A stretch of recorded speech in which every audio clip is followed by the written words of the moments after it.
Federal Drive is presented by GEHA, Government Employees Health Association, proudly providing health and dental benefits to federal employees and their families. Visit GEHA.com. Anyone with a career, assets, and perhaps a family needs a little estate planning.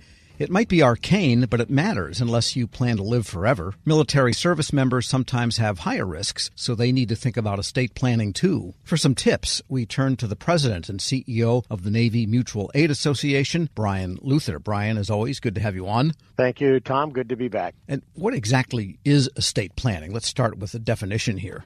At its foundational level, it's a plan to ensure that one's assets are transferred to their loved ones or non-family members or charitable organizations in the most financially efficient manner possible, or it aligns specifically with the wishes, desires of the client. That's the fundamental definition of it. So basically, you can put anything in your estate plan as long as it's legal. Correct. Yeah, and it looks a lot like financial planning, with data gathering and understanding where all assets, liabilities, accounts, passwords, all that stuff is located. But an estate plan is needed for all individuals, regardless of a wealth level. And neither one of us is an attorney, but in general, if you die without an estate plan, then do immediate heirs, children, say, or surviving spouses automatically get what you have in the absence of an estate?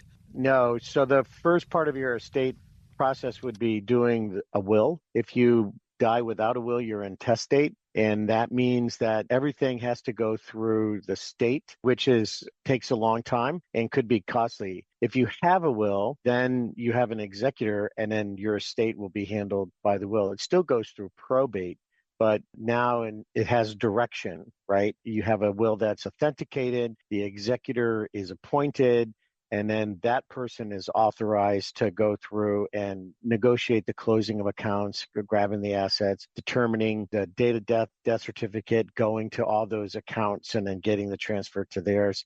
They have to pay the debts of the decedent. They have to prepare and file tax returns because there's always a tax consequence of some sort. Even if there's not, you have to identify that there's not. And then finally, when all that is done, the estate is distributed to whoever. On that question of debt, what about credit card debt? Suppose someone charged dinner, or something. It's all part of when you set it out, the decedent's estate, when you're going to probate it, that's a methodical method to settle everything, including those. But often banks and credit cards are looking for, that you get a letter from the probate court that says, I'm authorized to speak. Unless beforehand you set up a power of attorney or you set up joint accounts, which is part of what an estate planning is. So if you're the executor for your parents, there are some things like often funeral homes don't take credit cards. So they're going to look for a cash payment. Well, if the estate has money in it, and you're a joint account, then you can draft the money and pay for it. Otherwise, the executor, is going to have to come up with the funds themselves from somewhere else until the estate is settled.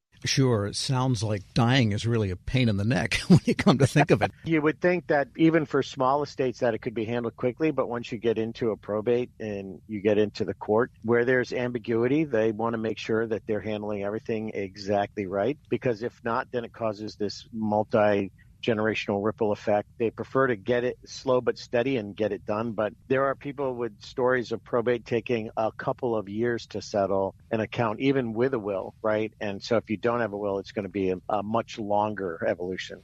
We're speaking with Brian Luther, retired Navy Admiral, now President and CEO of the Navy Mutual Aid Association. And in the federal and military context, are there any special considerations, such as your pension? Yes. So the military sets up many features. So you'll start out with, often for a retiree, they're offered the survivor benefit plan. And so for your spouse, the survivor benefit is a plan that will ensure that there's income for your loved one after you pass. The VA provides benefits, but again, they pay for various things, but not a complete funeral. So when you're going through and you're planning, for your end of life and your afterlife, which is all part of estate planning, those considerations need to be taken in. What benefits are provided to me? What do the benefits cover? And then what am I going to need to cover? Or my estate going to need to cover after the fact? And then the person is likely to have a thrift savings plan account, and that would be treated the way for civilians or people outside of government have to treat their 401ks and IRAs. Exactly right. So, and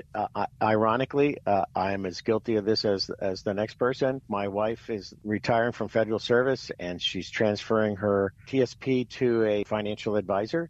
And she asked for my assistance, and I happened to look at, while we were logging on, and under beneficiaries, it had no beneficiaries. And under spouse, it had no spouse. So we've been married for 25 years. She's been in federal employment. And had she passed, and those accounts, those investment accounts you mentioned, they go to the beneficiary. So here's this big gap. So for all the attention I pay on, our combined stuff, and my assumption that it was done on that side. So you want to ensure all your retirement accounts, investment accounts have beneficiaries, because they're going to transfer directly to the beneficiary in those cases. I guess it's better to find nobody as a beneficiary than some guy you never heard of. Yes, who exactly is Carlos the pool boy? Yes, that would have been awkward. All right, well, let's get to the beginning here. What are the basic elements of an estate plan then? It sounds like a will is a prerequisite. Exactly. A will is a good start, depending on the assets. A trust is also another thing. A trust allows you to avoid probate because your assets are transferred into the trust. So if you have a trust with you and your spouse, and one spouse passes, you're both in the trust, the assets are in the trust, it's an automatic flow. And then you can set up a trust if you have children to pour over directly to your children. And so that avoids the probate experience altogether. You can go to a lawyer to get that. Our company and many other veteran nonprofits are offering discounts to a company called Trust and Wills, which allows people online to work it. But your estate plan also needs to, consider, your health and what you're going to be doing with Medicare, if you're going to need long-term care. I mentioned the benefits associated with your military service. You may have employer benefits. You want to look at your housing options. You want to look at your aging issues. And then, as I said, you want to make sure you have either your legal documents all in a place that can be found. And if you're going to provide powers of attorney, you need to have those powers of attorney. And you can create a power of attorney for different requirements. You can have a springing power of attorney, which comes into effect at an event of like incapacitation, or you can create a durable power of attorney that you say, I'm going to transfer this responsibility to this individual. Again, a lawyer, a dedicated financial advisor will have a team that can bring you into these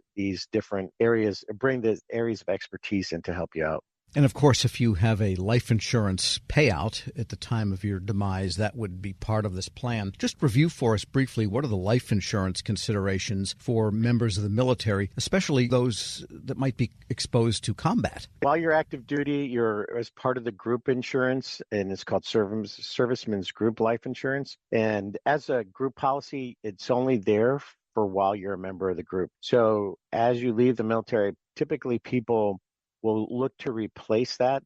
And that's a place where my company, comes in. And so depending on what assets they have, some people can be self-insured and some people want to replace the SGLI with an additional thing. Life insurance, it pays out tax-free benefit to the beneficiaries. And so it has some benefits for the estate. A lot is it provides an immediate influx of liquidity to handle any estate, like we talked about before, any estate costs. It allows to pay off any of those debts. It takes away the need for short-term cash. It also helps out with the estate. You can equalize inheritance among your kids, because if you're trying to sell something in a hurry that's not easily sold, you're going to take a hit on that. So if you have an asset or a business, something along those lines, and then you have a life insurance policy, you can say, here's a value to this interested family member, and then I level it out with the life insurance. Again, it's unique to the individual's needs.